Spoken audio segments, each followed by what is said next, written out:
ഗതാഗത മേഖലയിൽ പുതിയ ക്യാമ്പയിനുമായി ഉത്തർപ്രദേശ് സർക്കാർ. ഹെൽമറ്റ് ഇല്ലെങ്കിൽ ഇന്ധനവുമില്ല എന്ന ആശയം മുന്നോട്ട് വെച്ചാണ് UP സർക്കാർ പരിപാടി അവതരിപ്പിച്ചത്.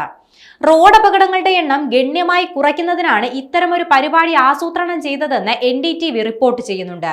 2023 ഉത്തർപ്രദേശിൽ 44,534 റോഡപകടങ്ങൾ രേഖപ്പെടുത്തിയതായും 2022 ഇത് 41,746 ആയിരുന്നുവെന്നും കേന്ദ്ര റോഡ് ഗതാഗത ഹൈവേ മന്ത്രാലയം അടുത്തിടെ പങ്കുവച്ച റിപ്പോർട്ടിൽ പറയുന്നുണ്ട്. ഒരു മാസം നീണ്ടുനിൽക്കുന്ന ക്യാമ്പയിൻ നടത്താനാണ് നിലവിൽ തീരുമാനിച്ചിരിക്കുന്നത്.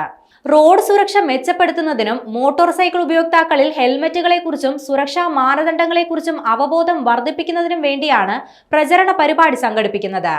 ഈ മാസം 31-ാം തീയതി വരെയാണ് പരിപാടിയുടെ കാലാവധി.